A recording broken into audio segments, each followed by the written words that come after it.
To understand Google, you have to understand that it is not really a company. Not in the traditional sense. It is a psychological projection of its two founders, Larry Page and Sergey Brin. Today, they are billionaires. They own islands. They fly jets. But if we want to tell this story properly, if we want to understand why they built a machine that knows everything, we have to go back to a time when they had nothing. We have to go back to two very different worlds, one in the freezing cold of Michigan, and one in the oppressive gray shadows of the Soviet Union. Let's start with Sergey. The year is 1979. Moscow. The Soviet Union is at the height of its power, but it is a rotting power. Sergey Brin is just a 6-year-old boy. He has curly hair, bright eyes, and a sharp mind. But in Moscow, having a sharp mind was dangerous, especially if you were Jewish. Sergey's father, Michael Brin, was a genius. A mathematician. He dreamed of being an astronomer. He wanted to study the stars. But the Communist Party told him no. They said Jews don't look at the stars. Jews don't go to rocket school. Michael was forced to work as an economist, a boring, soulless job calculating prices for the state. But secretly, at night, he was still a mathematician. He would attend secret math seminars in people's apartments. Little Sergey grew up in this atmosphere of fear and secrecy. He learned early on that authority figures, the government, the teachers, the police, were not to be trusted. He learned that the official news was a lie. He learned that information was the most valuable weapon in the world, because in the Soviet Union, real information was hidden. Then came the decision that changed history. Michael Brin came home one day and told his wife, "We are leaving. I cannot let my son grow up in a cage." Leaving the Soviet Union was not like moving house. It was an act of treason. When you applied for an exit visa, you became an enemy of the people. Michael was fired from his job. His wife was fired. For months they lived in limbo. They had no money. They were refuseniks. They waited for the phone to ring, afraid it would be the KGB, but hoping it would be the visa office. Imagine the stress on a 6-year-old Sergey, watching his parents sell their furniture, their books, their piano, just to buy bread. Finally, the visa came. They packed everything they owned into a few suitcases. Sergey remembers the flight. He remembers landing in Vienna and then traveling to America. He remembers the first time he saw a supermarket in the West. The colors, the choices. It was a shock, but the biggest shock was the freedom. In America, his father could be a professor. In America, Sergey could read whatever he wanted. This experience planted a seed in Sergey's brain, a deep obsession with openness. He hated walls. He hated secrets. He believed that if information is free, people are free. Keep that in mind. Because 20 years later, that little boy would build a search engine designed to unlock every secret in the world. Now, let's cut across the ocean to America, to East Lansing, Michigan. While Sergey was escaping the KGB, a boy named Larry Page was growing up in a house that looked like a computer exploded inside it. Larry's childhood was messy, but in a good way. His father, Carl Page, was a pioneer in computer science. We're talking about the 1960s and 70s, when computers were the size of refrigerators. Carl was obsessed with artificial intelligence before it was even a real field. Larry's house was filled with sci-fi magazines, popular science, circuit boards on the kitchen table, computer parts on the sofa. Larry didn't play with normal toys. He played with hammers. He took everything apart. He took apart the toaster to see how the spring worked. He took apart the locks. His older brother taught him how to use a screwdriver before he could read. But there was a dark side to Larry's curiosity. He was a sensitive kid, and he was obsessed with a specific historical figure, Nikola Tesla. You know Tesla, the genius who invented the modern world, electricity, radio, motors, but died alone, penniless, and crazy in a hotel room. Larry read a biography of Tesla when he was 12 years old. And he cried. He literally cried. He couldn't understand it. How could someone be so smart, so brilliant, and yet fail so miserably? He realized that being a genius wasn't enough. Tesla failed because he didn't understand business. He didn't understand how to commercialize his inventions. Larry made a promise to himself. a promise that would define Google. He said, "I will not be a Tesla. I will be an Edison." He decided that he wouldn't just invent things. He would build a company to protect those inventions. He would make money, not because he loved money, but because money was the fuel that kept the invention alive. So here we have our two main characters. Sergey, the refugee who wants to destroy walls and free information. Larry, the inventor who is terrified of failure and wants to build a sustainable empire. They were different, but they shared one crucial thing. They both went to Montessori schools. Now, this detail is often ignored, but it is the secret sauce. Montessori schools are not like normal schools. There are no desks in rows, no teachers telling you sit down and listen.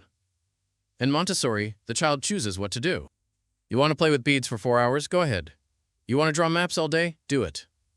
It teaches you to be self-directed. It teaches you to question authority. Why should I do it this way? Is there a better way? Larry and Sergey were trained from age 5 to ignore the rules if the rules were stupid. This is why, when they later looked at the internet, they didn't say, "Oh, Yahoo is already doing search, let's leave it." They said, "Yahoo is doing it wrong. We can fix it." Fast forward to 1995, Larry Page is 22. He has finished his degree at the University of Michigan. He built a printer out of Lego bricks in college because he didn't want to pay for a plotter. The Lego obsession started early. He is looking for a PhD program. He visits Stanford University. Stanford was the mecca of tech. It was where the internet was being born. And who is assigned to give him the tour? The loud, energetic, joke-cracking math genius, Sergey Brin. The meeting was electric, but not in a romantic way. It was intellectual combat. As they walked through the beautiful Spanish-style campus of Stanford, under the California sun, they argued. Sergey had an opinion on everything. The city planning of San Francisco is idiotic, he would say. Larry would argue back, "No, it's a grid system, it's efficient." "Your shoes are inefficient," Sergey might joke. Larry would glare at him. They debated the value of academic citations. They debated the future of humanity. Larry thought Sergey was arrogant. Sergey thought Larry was too serious. But beneath the annoyance, there was respect. It was like Sherlock Holmes meeting Moriarty. Or maybe Holmes meeting Watson, if Watson was also a genius with an ego problem. They realized that they were the only two people in the room who could keep up with each other. They both stayed at Stanford, and the internet, the World Wide Web, was just exploding. It was 1996. The web was wild. It was messy.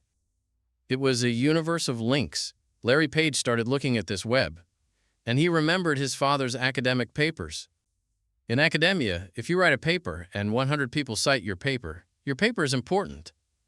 Larry looked at the web and thought, a link is a citation. If website A links to website B, it is a vote. It means website A trusts website B. Therefore, we can use math to determine which websites are the most trusted. He called this project Backrub because the search engine looked at the backlinks. He started coding, but the math was hard. The web was huge, millions of links. A giant matrix. He needed a mathematician. He looked around the campus, and he saw the only person who could handle the math. The annoying guy from the tour. Sergey Brin. Sergey joined the project. He didn't join because he wanted to build a search engine. He joined because the math was delicious. It was a puzzle. They started working in Larry's dorm room, room 360. It became a Frankenstein laboratory. They didn't have money for servers, so they begged, borrowed, and stole. They took old computers that the university was throwing away. They borrowed hard drives from the loading docks. At one point, Larry Page stood in the loading dock and measured the hard drives to see which ones had the best gigabyte per inch ratio. They wired them all together. It was ugly. It was hot. The fans were loud, but it worked. They unleashed their spider, the web crawler, onto the Stanford network. It started visiting websites, counting links, building a map of the internet. It was hungry. It consumed so much bandwidth that the Stanford IT department thought they were being hacked. "Who is taking down the network?" they screamed. It wasn't a hacker. It was two students in a dorm room accidentally downloading the entire internet.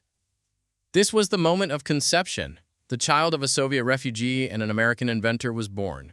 But they had no idea, absolutely no idea, that this little project would soon become a monster that would eat Yahoo, scare Microsoft, and change the history of the human species. They just wanted to pass their PhDs. Little did they know, they were about to become dropouts. So, We left our heroes in a dorm room at Stanford, room 360. The year is 1996, going into 1997. Larry and Sergey have built this thing, this creature. It is crawling the web. It is downloading the internet. But there is a physical problem. The internet is big, really big. And storing the internet requires hard drives, lots of them. Larry and Sergey were broke students. They maxed out their credit cards. They borrowed money from friends. They became scavengers. They would hang out at the university loading docks. Waiting for the IT department to throw away old computers, they would grab the old machines, strip out the hard drives, and plug them into their monster. But here's the engineering problem. How do you stack 10 hard drives together without them overheating and melting? A normal server rack costs thousands of dollars. Larry Page looked around the room. He saw a box of toys. Legos. Blue, red, yellow, green. He realized that Legos are strong, they are modular, and most importantly, they are free because he already owned them. So he sat down and built a server case out of Lego bricks. Think about that for a second. The foundation of the modern internet, the search engine that answers 8 billion questions a day, started its life inside a colorful box of children's plastic bricks. It is poetic. It represents everything Google was: playful, cheap, and surprisingly genius. By 1997, the search engine was working, but it needed a name. Backrub was creepy. Imagine saying, "I'm going to backrub you" to find information. No, they needed a name that sounded huge, infinite. They were mathematicians. They knew about a number called a Google. Googol. It is the number 1 followed by 100 zeros. It represents the infinite amount of information they wanted to organize. They sat in their office, which was just a room with whiteboards, and they typed the name into the domain registry database to see if it was free. But Sergey, or maybe a friend, typed it wrong. Instead of Googol, they typed Google, Google. The screen said https://www.google.com/search?q equals google.com is available. They looked at it. They liked it. It looked better. It was easier to spell, so they bought it.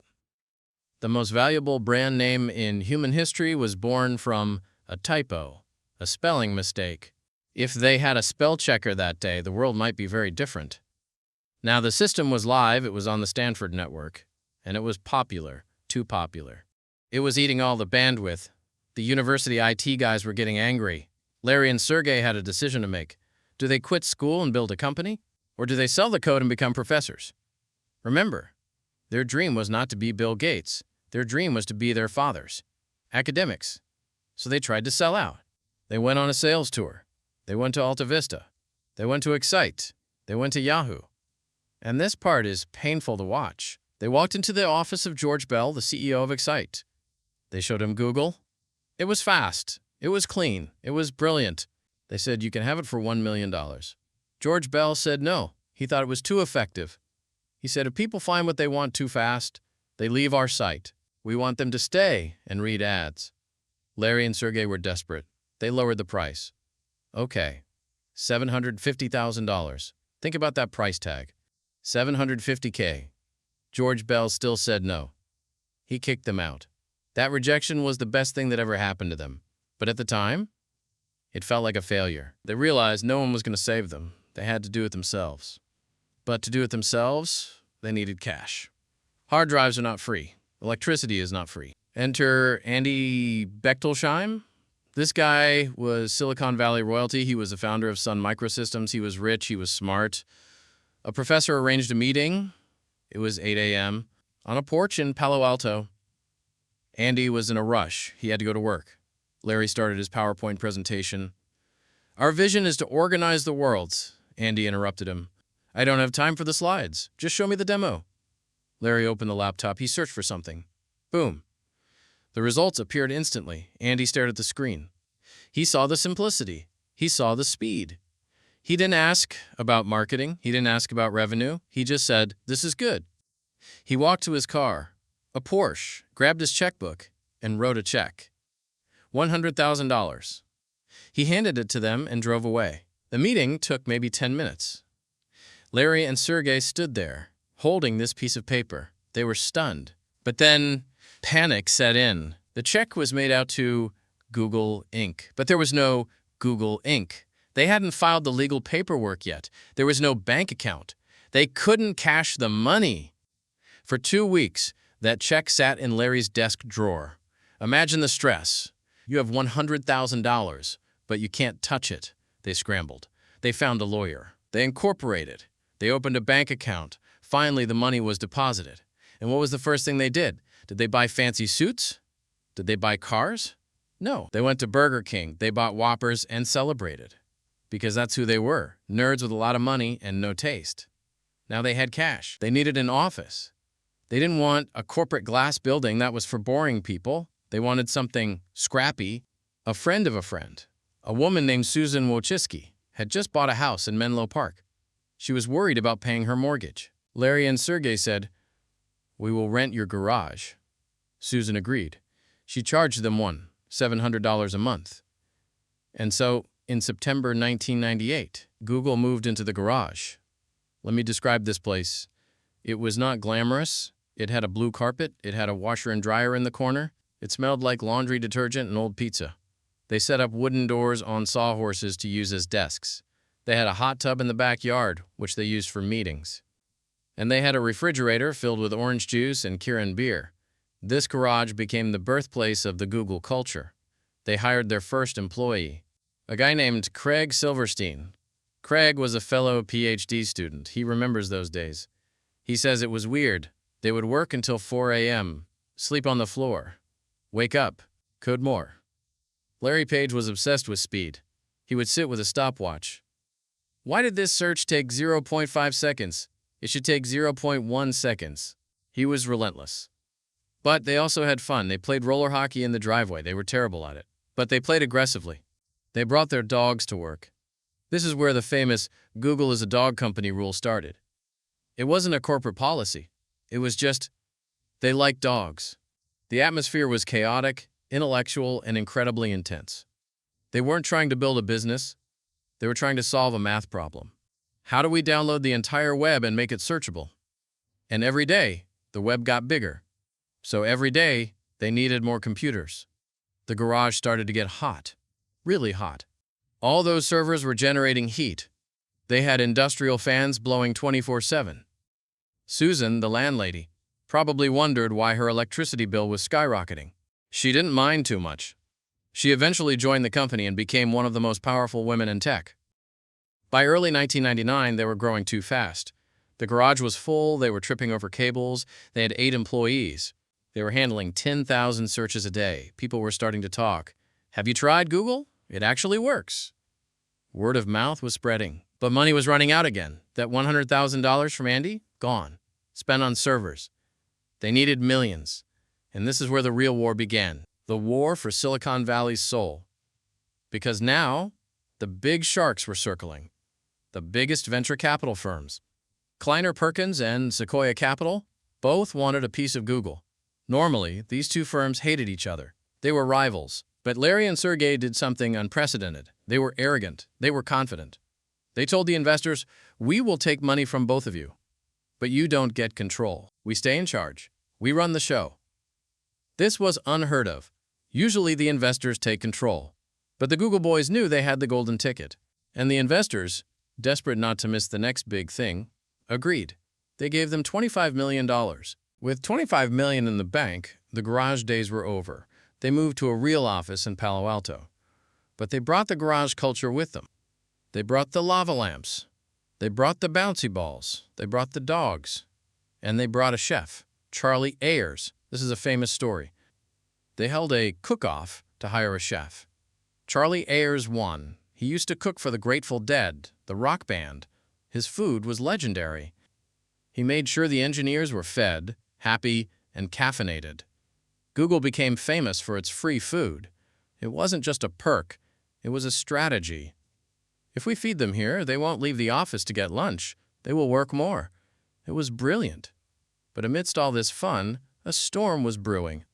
The dot-com bubble was about to burst. It was 1999. The world was going crazy for internet stocks.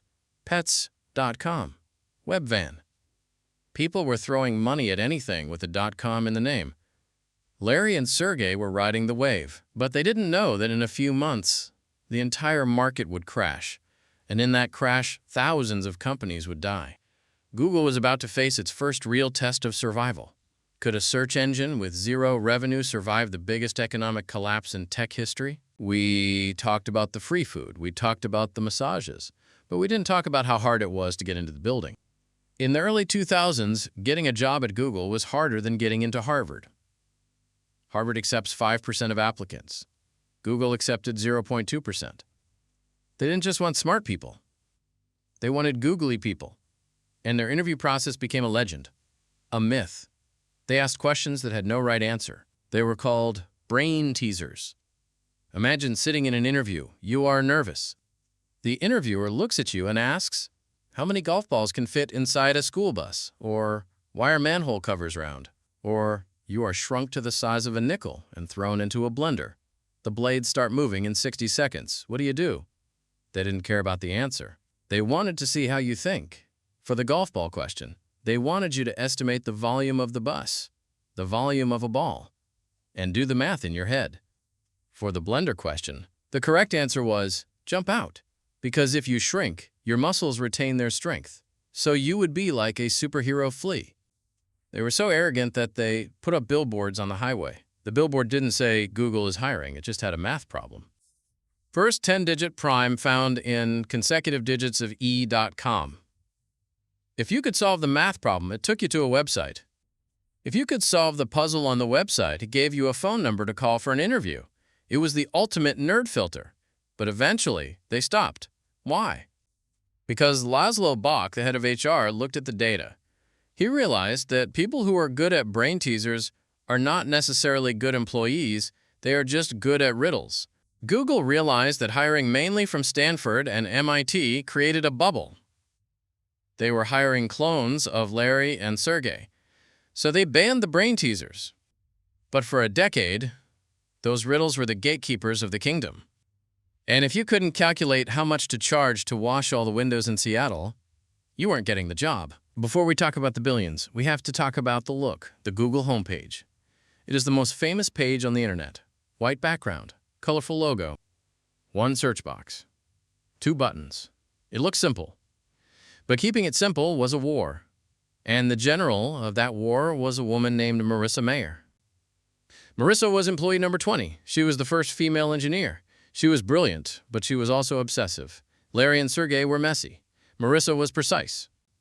She became the gatekeeper. Nothing, absolutely nothing, went on the homepage without her permission. Engineers would come to her and say, hey, can we add a link to news here? She would say no. Can we put a weather widget here? No. She knew that if you add too much clutter, Google becomes Yahoo. And Yahoo was dying. Her obsession with data became legendary. There is a famous story called The 41 Shades of Blue. One day, the designers couldn't agree on which color of blue to use for the links. Should it be a dark blue? Or a lighter sky blue? A normal company would just let the designer pick one. Google is not a normal company. Marissa Mayer ordered an experiment. They tested 41 different shades of blue on millions of users. They tracked every click. They found that blue number 27 inches got slightly more clicks than blue number 28. So they chose number 27. This decision, this tiny change in color, made Google an extra $200 million a year because people clicked more. This proved that design wasn't art. Design was math. But this data obsession drove people crazy. The lead designer, Douglas Bowman, eventually quit. He wrote a furious letter saying, I can't work in a place where I have to justify every pixel with data. It's paralyzing. He left for Twitter. But Marissa stayed. She started the Associate Product Manager program. She trained the future leaders of Silicon Valley. She threw famous parties at her penthouse in San Francisco. She was the face of Google, glamorous, smart, powerful. Eventually, she left to become the CEO of Yahoo, which is a whole other tragedy, but her legacy remains. Every time you open Google and see that clean, white, empty page, you are looking at the iron will of Marissa Mayer. The year is 2000. Happy New Year. The millennium has arrived. But in Silicon Valley, nobody was celebrating. The bubble, the great dot-com bubble, finally popped. It was a massacre. Overnight, stocks lost 90% of their value. Companies like Pets.com, which had spent millions on Super Bowl ads, went bankrupt in weeks. Investors were panicking. They were pulling their money out of everything. The party was over, the lights were turned on, and everyone realized the room was a mess. Google was sitting in the middle of this disaster. They were growing fast. Millions of people were searching. But there was a huge problem, a fatal problem. Google made $0. Zero. They had no business model. They were burning investor money on expensive servers and free food, the investors. Sequoia and Kleiner Perkins started to sweat. They called Larry and Sergey. The meeting was tense. "Guys," they said, "the world is ending. Companies are dying. You need to make money, now." But Larry and Sergey were stubborn. They hated the way the internet made money. Back then, ads were terrible. They were banner ads. Flashing boxes. Pop-ups that covered the screen. "You are the 1 millionth visitor." Larry Page looked at those ads and said, "This is garbage. It slows down the web. It insults the user's intelligence. I will not put this on Google." He famously said, "Ads should be like a billboard in a small town. You only notice it if you need it." So they were stuck. They needed money, but they refused to sell out. Then they looked at a competitor.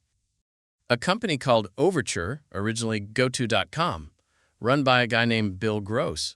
Bill Gross had a brilliant idea. He sold ads based on keywords.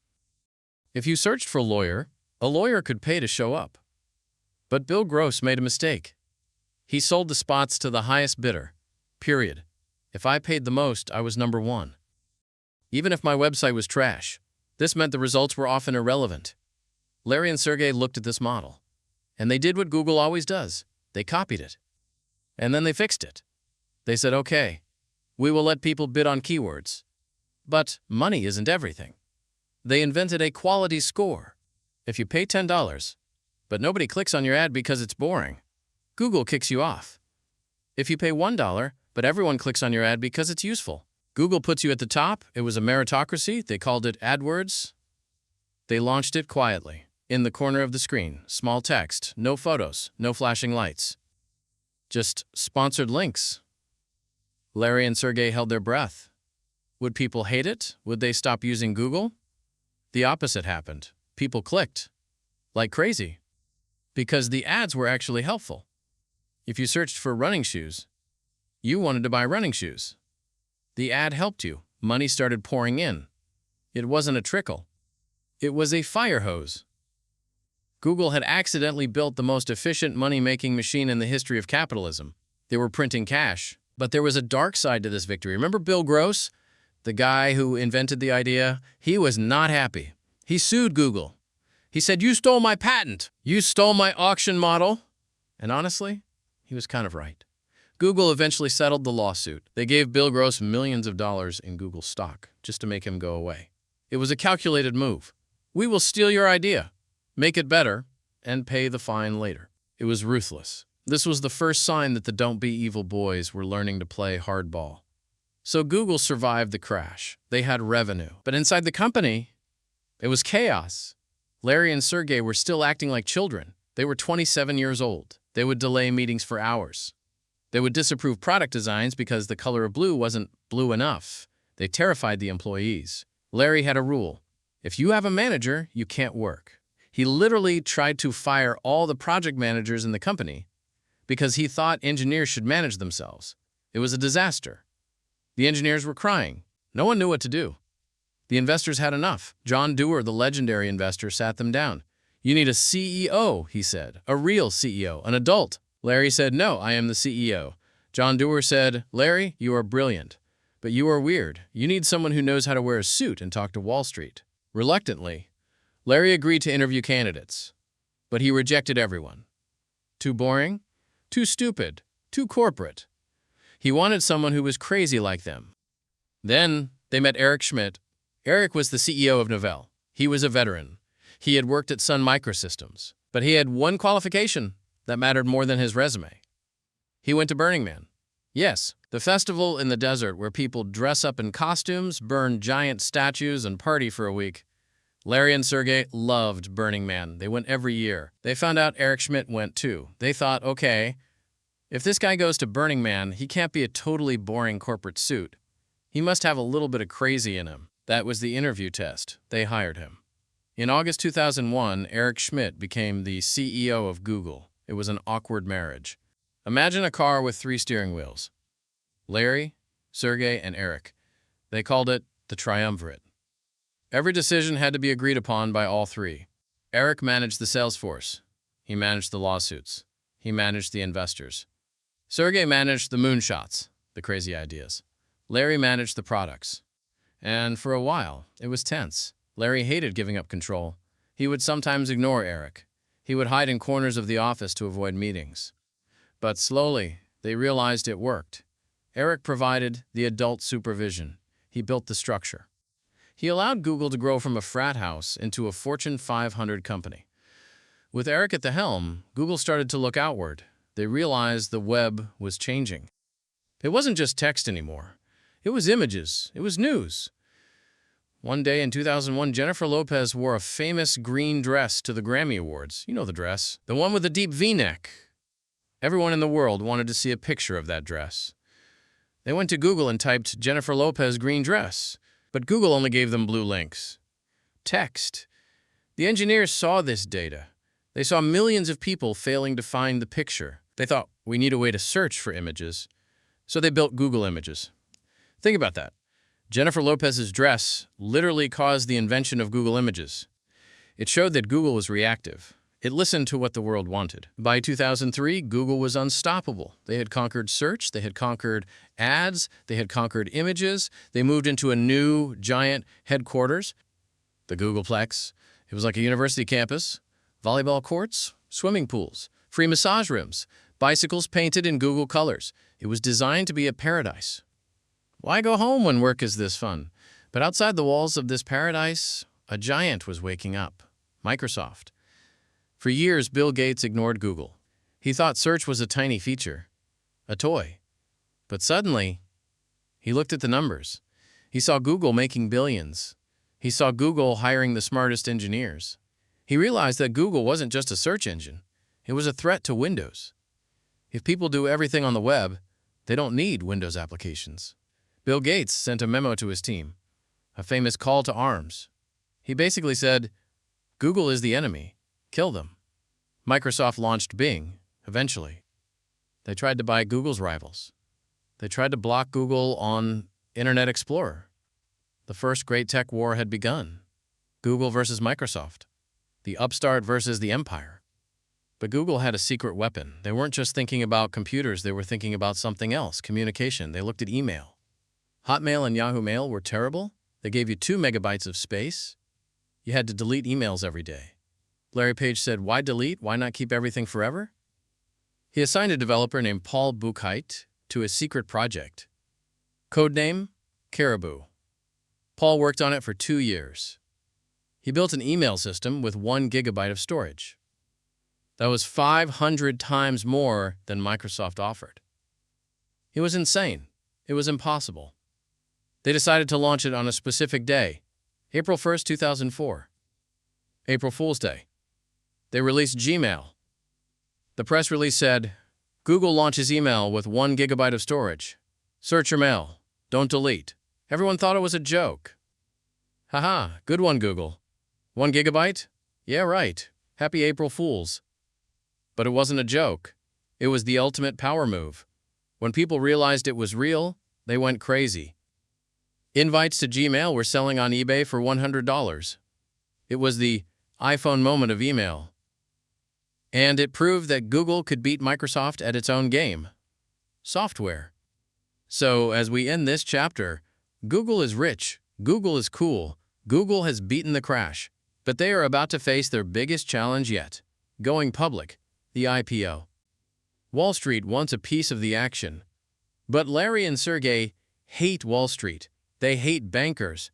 They are about to do the most unconventional, rebellious IPO in history.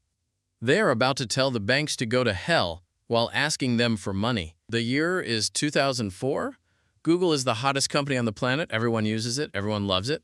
But it is still a private company. This means you couldn't buy Google stock. You couldn't own a piece of the magic. The employees, the ones who had been working for years, were paper millionaires. They had stock options, but they couldn't sell them. They were driving beat-up Honda Civics, sitting on a lottery ticket worth millions. They pressured Larry and Sergey. We want to cash out. We want to buy houses. So reluctantly, Larry and Sergey agreed to go public. The IPO initial public offering. Now, usually, an IPO is a game rigged by Wall Street. Big banks like Goldman Sachs or Morgan Stanley set the price. They sell the stock to their rich friends first. The stock price pops on the first day. The rich friends make free money. The company loses out. It is a club. And you are not invited. Larry and Sergey looked at this system, and they hated it. They said, why should the banks make all the money? Why can't regular people buy our stock? So they decided to break the rules. They announced a Dutch auction. This meant that anyone, you, me, your grandmother, could bid on the stock online. The price would be determined by the people, not the bankers. Wall Street was furious. They screamed. They threatened. You are destroying the market. This will fail. Larry and Sergey didn't care. They wore T-shirts to meetings with bankers who wore $5,000 suits. They refused to answer stupid questions. They were arrogant, but they held all the cards. Then, 1 week before the IPO disaster struck, the Playboy interview, there is a strict rule in America called the quiet period. Before an IPO, you are legally not allowed to talk to the press. If you hype your stock, the government can cancel the IPO and send you to jail. Months earlier, Larry and Sergey had given an interview to Playboy magazine. Yes, that magazine. They forgot about it. But suddenly, right before the IPO, the magazine hit the newsstands. There was a photo of Larry and Sergey, and a long interview where they talked about the company. The SEC, the government police, went nuclear. You violated the quiet period. Lawyers were running through the Google offices screaming. The IPO was almost canceled. It would have been the biggest embarrassment in history. But they found a loophole. They filed the Playboy interview as a legal document. They included the entire article in their official filing to the government. So if you looked up Google's financial documents, you found a Playboy interview attached to it. It was ridiculous. But it worked. The government let them proceed. On August 19, 2004, Google went public. The stock opened at $85. By the end of the day, it was up 18%. Overnight, 1,000 Google employees became millionaires. The company chef, Charlie Ayers, became worth $26 million. He quit to open his own restaurant. The masseuse retired. Larry and Sergey became billionaires worth billions. But in their letter to the shareholders, they wrote a warning. They wrote, Google is not a conventional company. We do not intend to become one. And they wrote the famous motto, don't be evil. They promised to focus on the long term, to ignore quarterly profits, to do cool stuff. Wall Street rolled their eyes. Yeah, wait until you lose money. But Google wasn't losing money. They were just getting started. With the IPO money, they went shopping. They didn't buy yachts. They bought companies. They bought a tiny startup called Keyhole. Keyhole was built by a guy named John Hankey. It was funded by the CIA. Yes, the spies. Keyhole had technology that stitched together satellite photos. It lets you fly over the Earth. Larry Page saw it and said, this is cool, but why do I have to install software? Put it in the browser. They rebranded it, Google Maps and Google Earth. When it launched in 2005, people lost their minds. You could type in your address and see your own house from space. You could see your neighbor's pool. You could see the pyramids of Giza. It changed the way we see the world. Before Google Maps, we used paper books called Thomas Guides. We got lost. After Google Maps, getting lost became a choice. They sent cars with cameras to drive down every street. Street view. People complained. Privacy. You are spying on us. Google said, it's a public street. Deal with it. They were pushing the line between useful and creepy. But the biggest gamble was yet to come. Video. By 2005, the internet was getting faster. Broadband was spreading. Google launched a service called Google Video. It was terrible. It was slow. You couldn't just watch. You had to download a file. It was corporate. Meanwhile, 3 guys in a garage yes, another garage, above a pizza shop in San Mateo, were building something else. Chad Hurley, Steve Chen, and Jod Karim. They called it YouTube. They built it because they couldn't easily share a video of a dinner party. YouTube was simple. You upload, it plays in a flash player, no download needed. Then, a specific video went viral. A Saturday Night Live skit called Lazy Sunday. Millions of people watched it on YouTube. Google's engineers looked at the traffic charts. Google video flatline, YouTube vertical line, rocket ship. They realized, we lost. Our video product sucks. Theirs is winning. So Larry and Sergey did something rare for big egos. They admitted defeat, and they decided to buy the winner. They arranged a meeting with the YouTube founders, but they had to be secretive. They met at a Denny's restaurant, or maybe a Pizza Hut. The story varies, but it was a cheap, greasy place. The YouTube founders were terrified. They were running out of money. They were being sued by music companies because users were uploading copyrighted songs. They thought Google wanted to crush them. Instead, Google said, "How much?" The negotiation was fast. $1.65 billion for a website that was less than 2 years old. For a website that made zero money. For a website that was illegal in many ways. Eric Schmidt, the CEO, thought it was crazy. $1 billion for cat videos and teenagers dancing? But Larry pushed for it. He saw that TV was dying. He saw that the future was user-generated. They bought it. Mark Cuban, the billionaire, went on TV and said, "Google is stupid. They just bought a lawsuit waiting to happen. They will be sued into bankruptcy." Mark Cuban was wrong. Google built a system called Content ID to pay the music labels. They made it legal. Today, YouTube generates $30 billion a year. It is bigger than Netflix. Bigger than Disney. It was one of the best acquisitions in the history of business. But not everything was a success. Larry and Sergey were getting bored with just software. They wanted to build a phone. In 2005, they bought a tiny, mysterious startup called Android. It was run by Andy Rubin. Andy Rubin was a genius, but he was difficult. He loved robots. His plan was to build an operating system for cameras. Then he switched to phones. Google bought Android for just $50 million. Nobody paid attention. Why does a search engine need a phone OS? Google knew. They saw the future. They knew that one day, people would stop using PCs and start using phones. If Microsoft or Nokia owned the phone, they could block Google. So they needed an insurance policy. They started building a prototype. A BlackBerry-style phone with a keyboard. They were ready to launch it. And then, January 9, 2007, Steve Jobs walked onto a stage in San Francisco. He pulled a device out of his pocket. A glass screen. No keyboard. Multi-touch.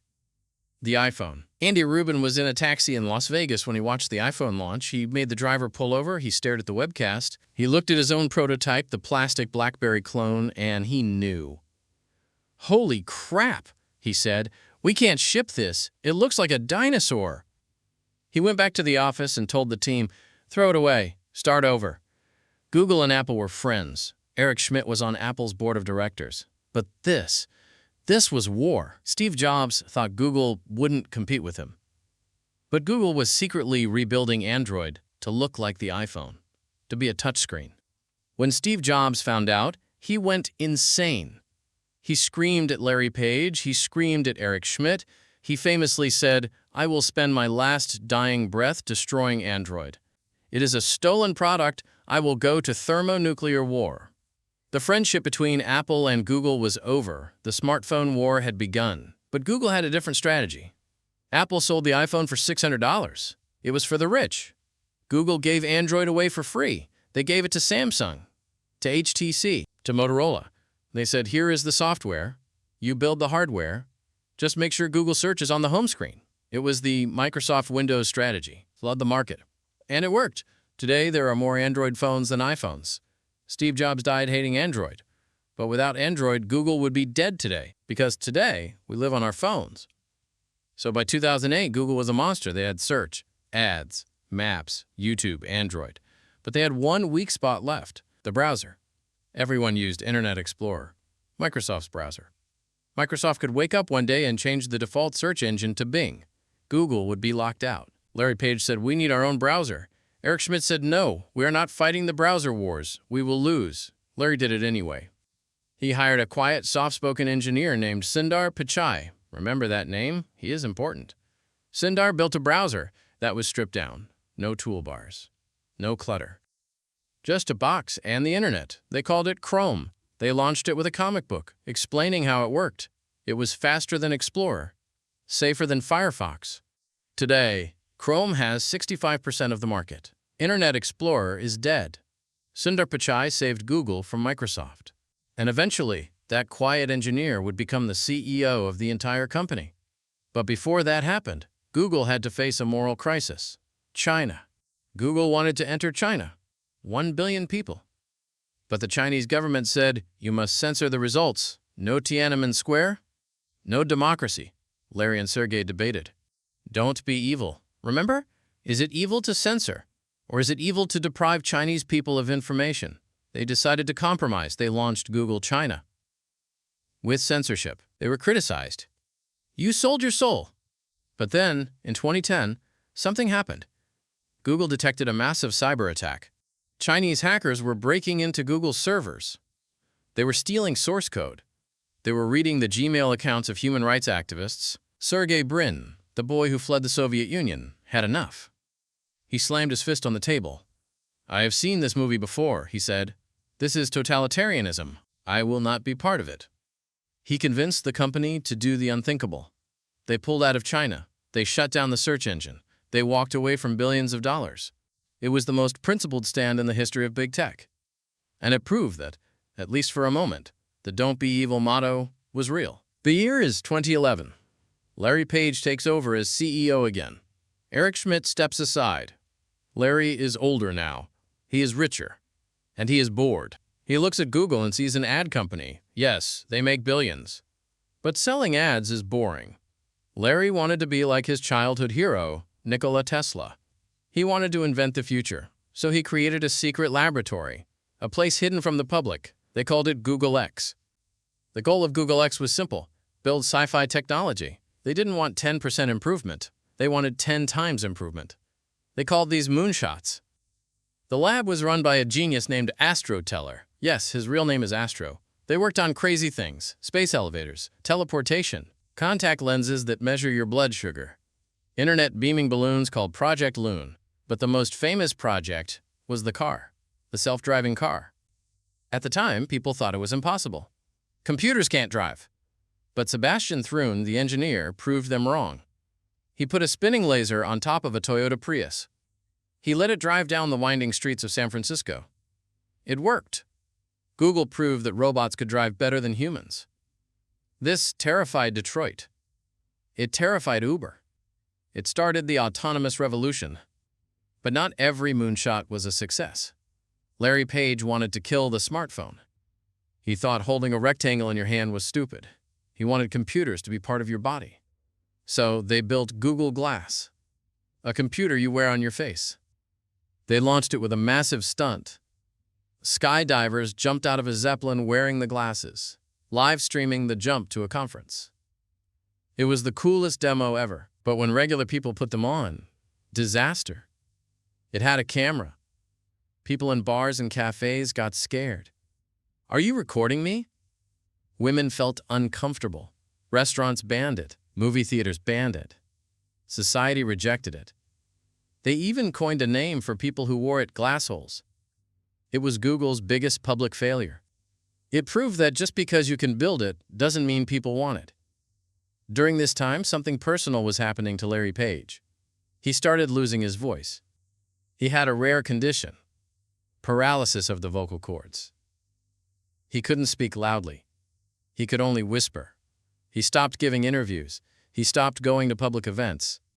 He became a ghost. He realized he couldn't run a massive company if he couldn't scream at people. And honestly, he didn't want to manage lawsuits and HR problems anymore. So, in 2015, he dropped a bomb. He restructured the entire company. He created a parent company called Alphabet. G is for Google, but Alphabet also owns Waymo, Cars, Verily, Health, DeepMind, AI.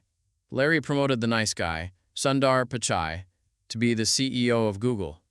And Larry? He disappeared to his private island in the Caribbean to fly his flying cars and dream about the future. The founder era was over. The manager era had begun. But with the founders gone, the culture began to rot. The "Don't be evil" motto was quietly removed from the employee handbook. Scandals started to leak. The biggest one involved Andy Rubin, the father of Android. He was accused of sexual misconduct by an employee. The evidence was strong. Google investigated. They found the claim was credible. But instead of firing him in disgrace, they gave him a hero's farewell, and they gave him a $90 million exit package. They paid him $90 million to leave quietly. When this news leaked in 2018, the employees exploded. 20,000 Google employees walked out of their offices. From Tokyo to New York, they stood in the streets with signs. "Time's up? Don't be evil?" It was a civil war. The management was terrified. This was the moment Google lost its innocence. It wasn't the fun Lego company anymore. It was just another ruthless corporation. But the biggest threat wasn't internal. It was coming from the outside. Artificial intelligence. Google had actually been preparing for this for years. In 2014, Larry Page made his last big move. He bought a small British company called DeepMind. DeepMind was run by Dimas Hassabis, a chess prodigy and neuroscientist. Dimas wanted to build AGI, Artificial General Intelligence, a computer that thinks like a human. Facebook wanted to buy them too. Mark Zuckerberg flew Dimas to his house. But Larry Page won. He paid $500 million. DeepMind proved its power in 2016. They built a program called AlphaGo to play the ancient game of Go. Go is infinitely more complex than chess. People thought computers couldn't beat a human master for another 10 years. AlphaGo played against Lee Sedol, the world champion. In Game 2, the computer made a move. Move 37. It was a move no human would ever make. It looked like a mistake. But it was genius. The computer showed creativity. Lee Sedol lost. This was the Sputnik moment for AI. Google knew they had the most powerful technology on Earth. But here is the irony, the tragedy. Google invented the technology behind ChatGPT. In 2017, Google researchers wrote a paper called "Attention is All You Need." They invented the transformer, the T in GPT. They had the tech, they had the data, they had the money. But they didn't release a product. Why? Because of the innovator's dilemma. Google makes money from search, from blue links, from ads. If you talk to a chatbot, you don't click on ads. An AI chatbot would kill their golden goose, so they kept their AI in the lab. They were too scared to release it. "It's not safe," they said. "It hallucinates." While Google hesitated, a small startup called OpenAI did not. November 2022. OpenAI releases ChatGPT. It breaks the internet. It answers questions better than Google. It writes code. It writes poems. Suddenly, Google search looked old. It looked like a phone book. Inside Google, the alarms went off. Management declared a code red. They pulled Larry Page and Sergey Brin out of retirement. "Come back," they screamed. "The ship is sinking." Sergey Brin was seen in the office, coding again for the first time in years. They rushed to release their own bot, Bard, now Gemini. The demo failed. The stock dropped $100 billion in one day. The empire was bleeding. So here we are today. The 30-year war continues. The two boys who started in a garage with Lego servers are now old men. The company that promised "Don't be evil" is now fighting for its survival against the very technology it helped invent. Is Google too big to fail? Or will it become the next Yahoo, the next Blockbuster? Will a new garage startup kill the giant? History tells us one thing: empires rise, empires fall.